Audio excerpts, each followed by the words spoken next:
Bonjour et bienvenue à ce journal magazine de la mi-journée à la une de l'actualité de ce dimanche. Encore une nouvelle vague de déplacés dans le Nord Kivu.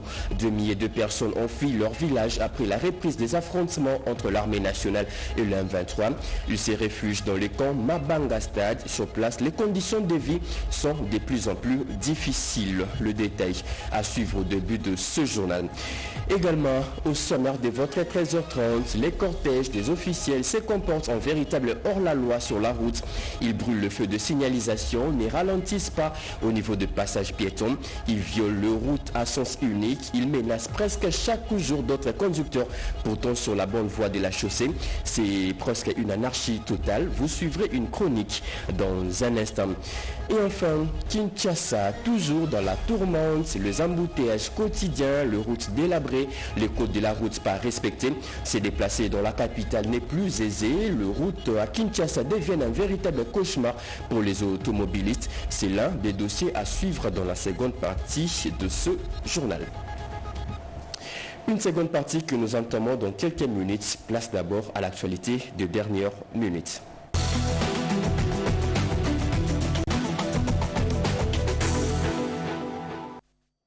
Mesdames et messieurs, encore une fois, bienvenue à vous sur une régionale à la radio-télévision nationale congolaise. Je le dis au sommaire, encore une nouvelle vague de déplacés dans le Nord Kivu. 2 milliers de personnes ont fui leur village après la reprise des affrontements entre l'armée nationale et le M23. Ils se réfugient dans le camp Mabanga Stade. Sur place, les conditions de vie sont de plus en plus difficiles. Il manque presque de tout, vous allez les entendre. Le gouverneur a dépêché ses émissaires sur place pour identifier les besoins.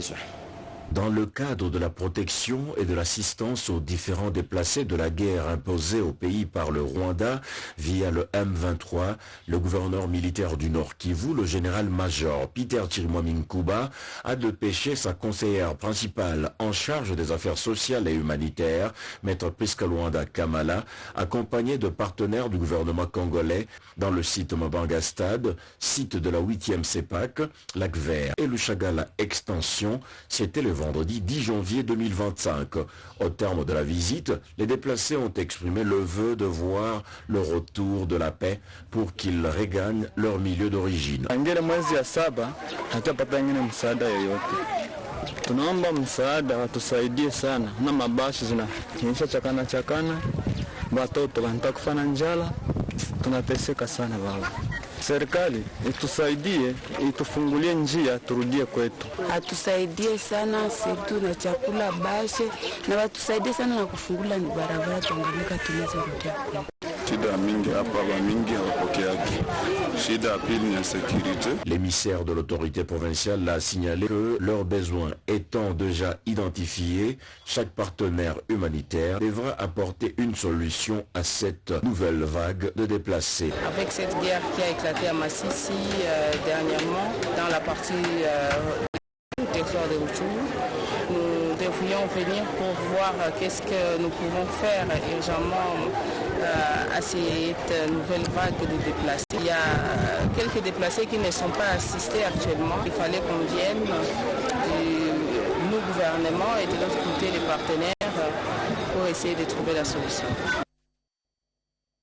Le nouveau président vénézuélien vient d'être investi pour un nouveau mandat de 5 ans et le premier vice-président du Sénat de la RDC a représenté son pays lors de cette cérémonie d'investiture. D'autres détails avec nos envoyés spéciaux Anita Luamba et José Dimonekene.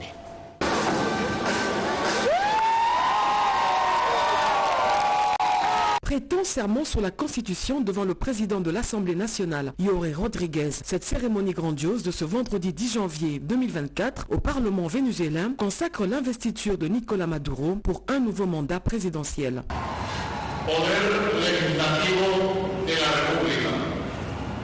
Cet événement, organisé dans un décor emprunt des symboles patriotiques, a réuni des différents chefs d'État et de représentants des gouvernements et autres délégations venues du monde entier. Parmi les invités de marque, le premier vice-président du Sénat, José Kalalawa Kalala, représentant personnel du président de la République, Félix-Antoine Tshisekedi, venu assister à cette grande cérémonie officielle. Dans son discours d'après-serment, Nicolás Maduro a appelé la classe politique au dialogue pour une réforme constitutionnelle basée sur la nouvelle économie et société. Le président Maduro a également rendu un hommage mérité aux luttes historiques du pays. Porteur d'un message officiel du président Tshisekedi à son homologue de la République bolivarienne de Venezuela, le chef de la diplomatie parlementaire a été reçu au palais présidentiel, une rencontre qui témoigne de l'importance que la RDC accorde à ses relations avec le Venezuela. L'investiture du président Nicolás Maduro intervient dans un contexte complexe marqué par des défis économiques et politiques. Nicolás Maduro a réussi à consolider son pouvoir, notamment grâce au soutien des forces armées, des institutions judiciaires et électorales et d'une base populaire encore fidèle à Hugo Chavez.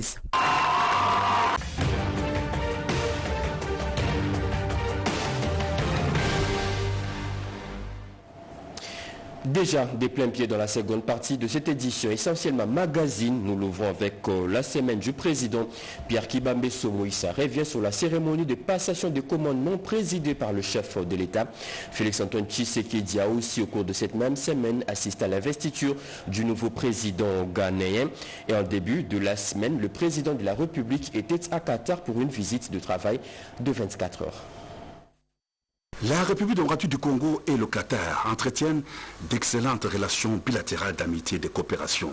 À l'invitation de l'émir du Qatar, son Altesse Cheikh Tamim Hamad Al Thani, le président de la République Félix-Antoine Tshisekedi Tshilombo a effectué une visite au travail de quelques heures à Doha. Les deux dirigeants ont eu des entretiens en tête-à-tête au Palais Royal. Le réchauffement et le renforcement de la coopération bilatérale entre Kinshasa et Doha avec des opportunités d'investissement RDC étaient au menu des échanges. Cette visite consolide davantage les relations entre la RDC et le Qatar. Les deux dirigeants avaient eu leurs premiers échanges en mars 2024 à Doha. 3 mois plus tard, Qatar Airways a procédé à l'ouverture d'une liaison directe de ses vols Doha-Kinshasa, matérialisant la coopération économique entre les deux États. À Kinshasa, le camp colonel Kokolo a abrité la cérémonie de passation de commandement entre l'ancien chef d'état-major général des forces armées de la RDC, le général d'armée Christian Chiwewe, et le nouveau chef d'état-major général, le lieutenant-général Jules Banza Mouilamboué. La cérémonie solennelle a été présidée par le chef de l'État, commandant suprême des forces armées, des FARDC et de la police nationale. Dans son discours des circonstances, le chef d'état-major général sortant a remercié le président de la République de la confiance lui témoigner durant son mandat et de sa nomination en tant que conseiller militaire du chef de l'État. Le général d'armée Chiwewe a aussi souhaité plein succès à son successeur dans l'exercice de son commandement. Le lieutenant-général Jules Banza a reçu l'étendard des mains du commandant suprême des FARDC. Il a prêté serment devant la nation et le président de la République.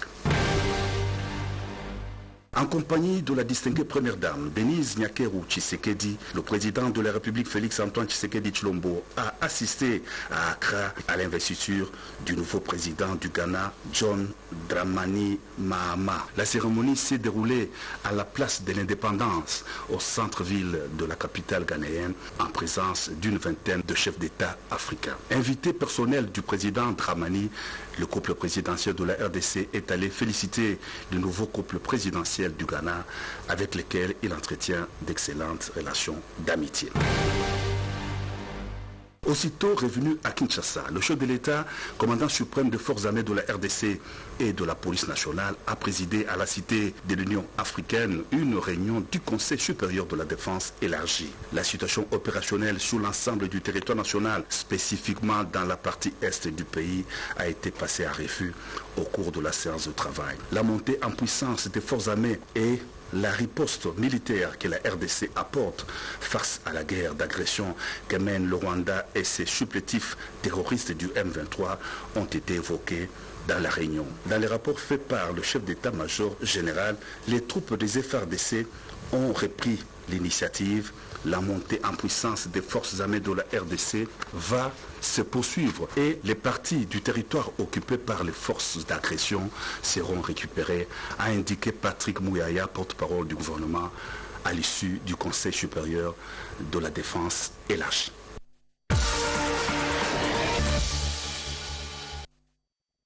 Les nouveaux rapports des experts de l'ONU sur le pillage de ressources minières dans l'est de la RDC par le M23 a attiré l'attention de notre rédaction cette semaine. Plusieurs autres actualités phares ont eu lieu cette même semaine, comme la célébration de la journée des orphelins de guerre. Si vous avez manqué un fait, notre confrère Serge Merlet-Mata fait le tour de ces actualités phares de la semaine en quelques minutes. La situation sécuritaire dans l'est du pays, l'évolution des opérations de défense de la patrie sur les fronts militaires et diplomatiques, ces thèmes étaient au cœur du briefing de presse co-animé par les ministres de la Communication et Médias, porte-parole du gouvernement, la ministre d'État, ministre des Affaires étrangères et les porte-parole des Forces armées de la République démocratique du Congo. La RDC est victime d'un pillage systématique et l'exploitation illégale de ses ressources naturelles et autres formes de richesse par les agresseurs rwandais et ses supplétifs du M23. C'est ce qui ressort du dernier rapport accablant du groupe d'experts de l'ONU sur les coltons du sang de la République démocratique du Congo. Le 6 janvier 2025, la République démocratique du Congo a célébré pour la première fois la journée mondiale des orphelins de guerre dans un esprit de méditation et partage au gouvernorat de la province du Nord Kivu. Plusieurs jeunes bandits urbains ont été arrêtés lors d'un bouclage effectué au camp lieutenant-colonel Kokolo par les éléments de forces armées de la République démocratique du Congo. Plusieurs armes de guerre individuelles, machettes et autres armes blanches ont été également saisies. Dans la semaine a eu lieu également la première réunion de la Troïka politique de l'année 2025. C'était au ministère des Finances. Cette rencontre inaugurale s'est consacrée à une évaluation des performances réalisées en 2024 et les perspectives de 2025. Entré en vigueur le mardi 10 décembre dernier, les prix des produits de première nécessité ont-ils réellement baissé ou non sur les marchés de Kinshasa et d'ailleurs? Pour répondre à cette question, nos reporters se sont rendus dans différents coins de la ville pour interroger les consommateurs. Dans la semaine, des unités mobiles de dépistage actif de la tuberculose du PNT RDC a été consumée lors d'un incendie survenu à l'hôpital général de référence de Kabinda à Lingwala. Après les derniers hommages lui rendus par ses proches et ses fans, la dépouille mortelle de Ségué Mignon, Maniata, batteur du groupe Wenge BCBJ, a été conduite à sa dernière demeure le samedi 11 janvier à la nécropole de Lantseli.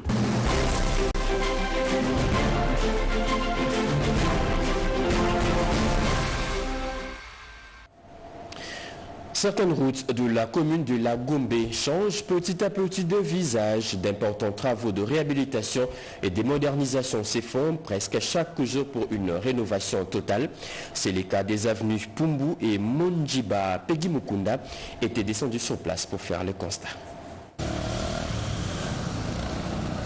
La réhabilitation de certaines artères de Kinshasa traduit la ferme volonté du gouvernement de non seulement faciliter la circulation, mais aussi de lutter contre les embouteillages. Les routes situées sur les avenues Mpumbu et Monjiba qui mènent vers la clinique Ngalema dans la commune de La Gombe viennent de bénéficier des travaux d'aménagement à la grande satisfaction des usagers. Les travaux de pays, c'est bon parce que voyez-vous qu'avant il y avait pratiquement de tout. Je viens de m'étonner de voir là-bas, il y a un peu de retard, mais ça va maintenant, c'est propre maintenant.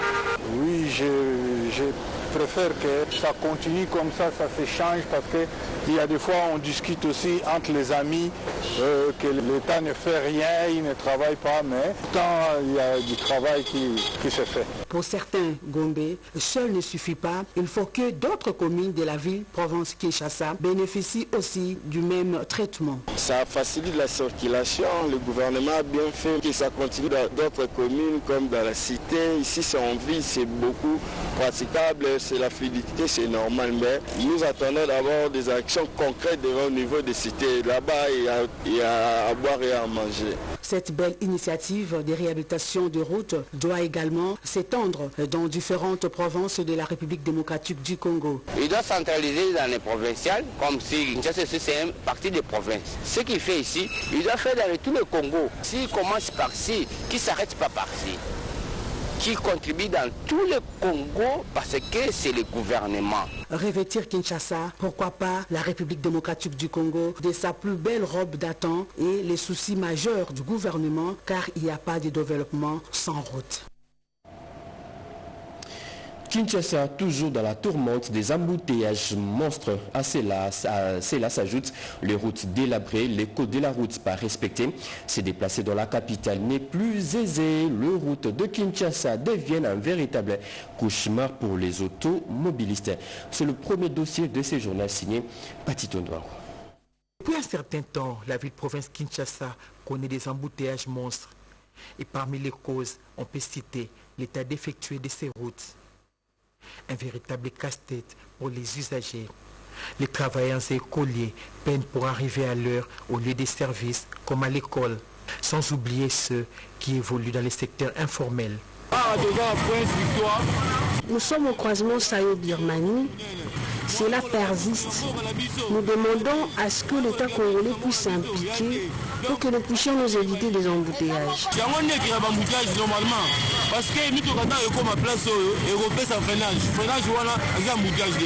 Par exemple, sur l'avenue Kabambari, l'état défectueux de la route pousse les automobilistes à rouler sur les trottoirs, exposant les piétons aux dangers de tout genre.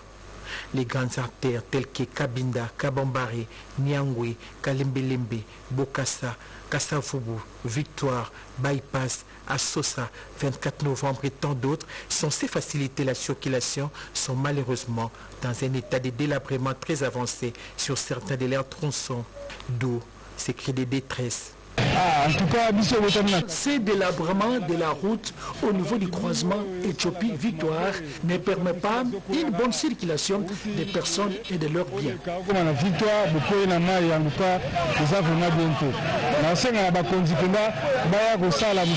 Cette dégradation date et ne fait que s'empirer. Or, ce tronçon est le plus emprunté par les mamans du marché Gambela. Nombreux sont ceux qui tombent dans ces eaux en cherchant à atteindre les ronds-points Victoire. Hormis le mauvais état de route, le comportement incivique des secteurs conducteurs des véhicules et taxis-motos aggrave la situation. La circulation routière est réglementée, alors il faut que les agents qui contrôlent ça puissent être rigoureux pour que l'on puisse être à mesure d'appliquer les normes et discipliner les gens. Par ailleurs, la restauration de l'autorité de l'État en matière de circulation routière s'avère nécessaire. Qu'est-ce qui est à la base de cette dégradation de route? Pourquoi ne pas agir plus tôt lorsqu'il y avait seulement des nids de poules? La circulation n'est pas aisée. Il y a aussi un problème de l'éducation de nos chauffeurs. Ils font leur métier mais ils ne sont pas vraiment bien formés. Il y a un problème de manque de formation. Si je parle de la formation, je vois l'école. Ils ne sont pas passés à l'auto-école. Normalement, pour être un chauffeur, il faut passer par l'auto-école. Donc c'est l'État qui doit faire tout pour obliger aux gens, avant d'être conducteurs, pour passer par l'auto-école. Les routes secondaires, toujours dérangées par de terrasses, bars, parkings de véhicules, pas seulement, mais aussi de matériaux de construction de plusieurs chantiers jetés sur la chaussée.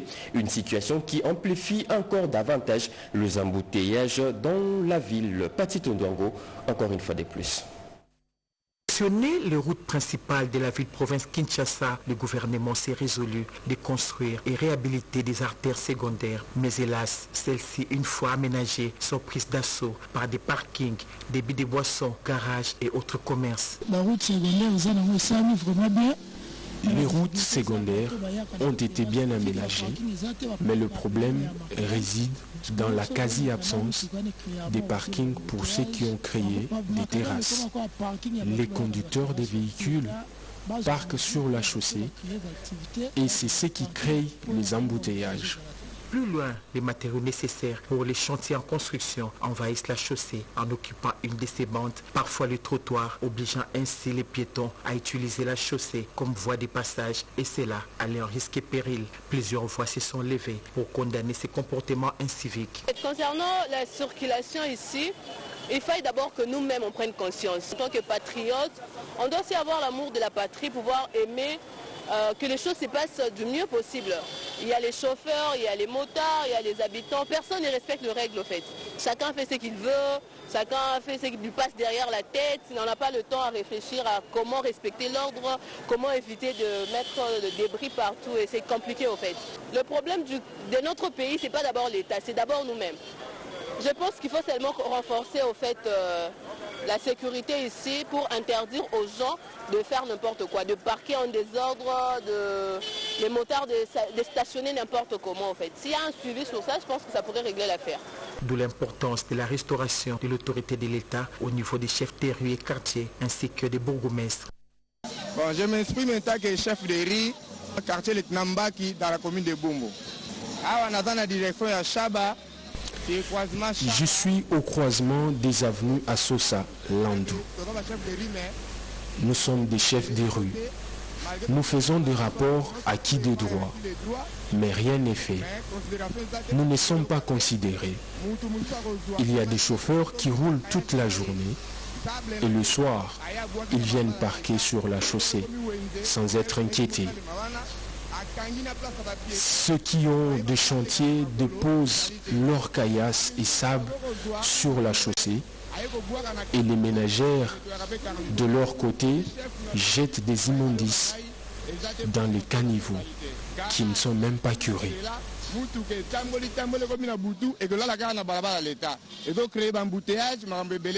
Les cas les plus flagrants, c'est celui de la route Elengesa où les déchets de démolition d'un immeuble se sont logés dans les collecteurs, empêchant ainsi les drainages de l'eau avec comme conséquence des inondations. Le chef de quartier qui est là, vous avez le bourgmestre qui est là sur place pour imposer justement ces mesures qui existent. Quant à notre niveau, nous qui sommes en charge de la politique, pas de la ville mais des villes, nous sommes pour l'application en fait et le respect des normes. Et ce respect des normes, ce sont les textes justement qui régissent cela. Je prends un exemple au niveau de la ville de Kinshasa. Vous avez l'édit 003 du 9 septembre 2013, ce sont des mesures portant protection de l'environnement et l'assainissement de la ville de Kinshasa, qui interdit justement tout ce qui est entreposage sur la voie publique, qui interdit toutes ces constructions sur la voie publique, et les personnes, les récalcitrants, subissent des amendes qui vont jusqu'à 50 millions de francs congolais. Au niveau des autorités, des mesures sont déjà prises, confirme Tengue Telito, ministre délégué à l'urbanisme en charge de la politique de la ville. Quant à nous, au niveau de la politique des villes, nous avons déjà pris des mesures par rapport à ça. À partir du 14, que nous allons nous-mêmes en fait descendre sur le terrain pour constater s'il y a une évolution par rapport à ça. Je crois que vous avez vu que monsieur le gouverneur a accompagné les bourgmestres dans le cadre de l'assainissement de leurs communes respectives. Qui dit assainissement, ça veut dire assainir, c'est-à-dire remettre l'homme dans un contexte qui lui soit agréable pour pouvoir prospérer et vivre calmement. Et nous allons les ateliers pour voir cela. Si les personnes, les récalcitrants sont sur place, on laisse leurs matériaux de construction sur la voie publique. Et comme la loi est très claire par rapport à ça, nous allons récupérer cela, car la loi dit que ce qui se trouve sur la voie publique appartient à l'État. Il est donc nécessaire de sensibiliser la population quant au respect du bien public. Restons momentanément sur la chaussée. Les routes de Kinshasa ne sont pas entretenues. Les intempéries comme la pluie accélèrent aussi la dégradation de la chaussée. L'État congolais et la population ont chacun une part de responsabilité sur la destruction des routes. C'est un reportage, c'est un dossier signé Bobete Ngalisamba. Près de 153 000 km, c'est le patrimoine routier congolais dont la plupart ne sont pas revêtus. En milieu urbain comme Kinshasa, le trafic est intense. Plus la chaussée est utilisée, plus il y a nécessité de l'entretenir. C'est le souhait des usagers de la route. L'État a sa banzela o ya sika ba sa na bango mais ba o ya kaleza ke kufa déjà ba ko na bango bongisa ngoti. L'État s'active à réhabiliter les routes, mais seulement l'entretien ne suit pas après les travaux.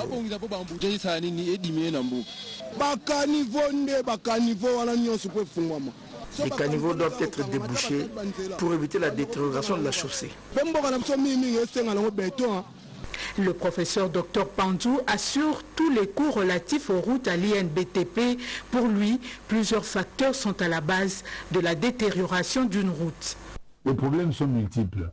Ils peuvent être occasionnés par le vieillissement d'une voie et ajouter à cela les intempéries dont la pluie par exemple, eh bien, cela apporte leur lot de malheurs. Il y a parfois des ouvrages annexes, notamment les caniveaux, s'ils ne sont pas suffisamment bien entretenus, eux aussi peuvent apporter leur lot de malheurs sur la chaussée. Et les moyens sont réduits, sont insuffisants. À chaque problème, une solution spécifique. Quand on suit l'état d'une route, on suit son état, on sait intervenir à temps pour éviter à ce que, les coûts puissent être un coût très élevé. L'entretien nécessaire, on ne peut pas attendre que la route se dégrade totalement. Dès qu'on remarque qu'il y a des dégradations, on intervient aussitôt. Dans l'entretien des routes, il y a l'aspect salubrité. La population a sa partition à jouer. Les usagers de la route, c'est surtout les automobilistes. Alors, il faut qu'ils soient sensibilisés pour évoluer dans ce voie-là n'importe comment. La population a sa part de responsabilité, l'État aussi a sa part de responsabilité. C'est tout le monde qui doit mettre un peu du sien pour conserver les ouvrages, parce que les routes sont des ouvrages qui coûtent énormément cher. Les efforts du gouvernement sont considérables, certes, mais plusieurs tronçons sont devenus impraticables à cause de l'incivisme de la population. Pour la durabilité de nouvelles infrastructures routières, l'entretien est une opération vitale pour ces routes. Les cortèges des officiels se comportent en véritable hors-la-loi sur la route. Ils brûlent le feu de signalisation.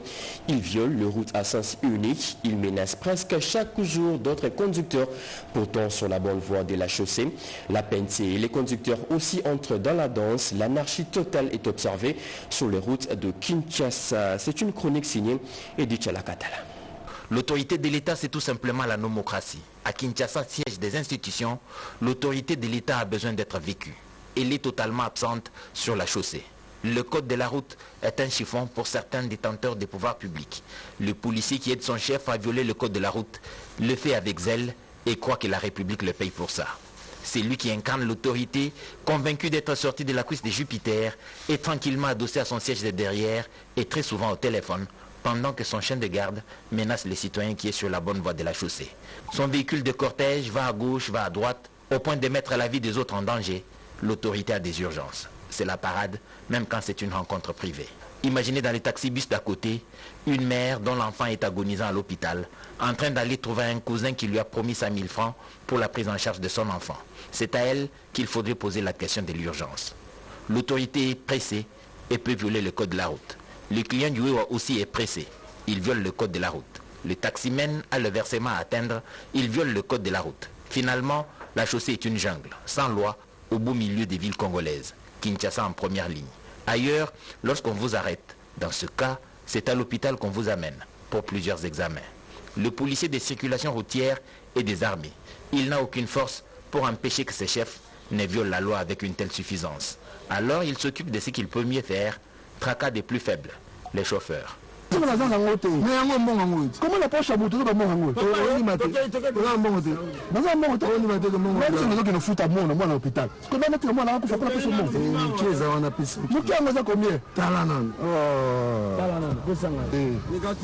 Dès qu'il y a embouteillage face au cortège funèbre d'un militaire ou d'un policier en sens unique, vous devez laisser la place. Ces violations se sont normalisées au point de voir un motard qui conduit avec fierté un diplomate étranger en contresens. Ceux qui ont les charges publiques ont le devoir d'exemplarité. Sinon, ils n'ont aucun regret à se faire quand ils regardent la saga des Wewa et des chauffeurs des taxibus sur la chaussée. À leur place, ils feraient peut-être pire. Le code de la route est une loi avec des dispositions pénales. Souvenez-vous-en toujours. Les embouteillages de ces derniers jours ont aussi mis à découvert l'accoutumance de la police des circulations routières. Vous ne pouvez pas expliquer des bouchons monstres au quotidien sur le boulevard Lumumba.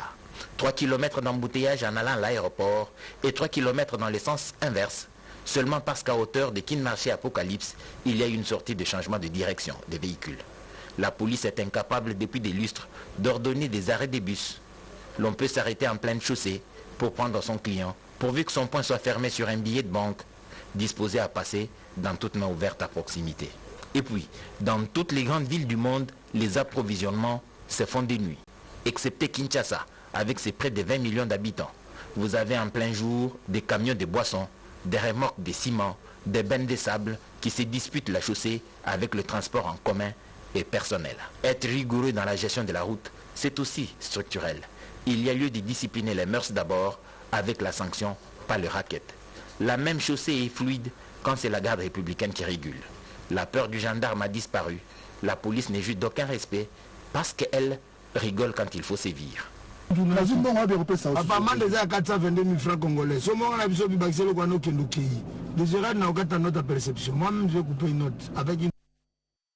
C'est fini pour ce journal de la mi-journée. Mesdames et messieurs, ce journal a été coordonné par Eodis Kitutu, réalisé par Pascal Chisso, Francel Kongolo. La partie technique a été assurée par Joseph Nzenzo, Chico Bipendo, Alain Sodi, Rubens Kumbu. Merci de nous avoir suivis. L'actualité continue sur nos antennes. Retrouvez à 19h Blandine, Wafingana. Très bonne suite des programmes sur nos antennes. Au revoir.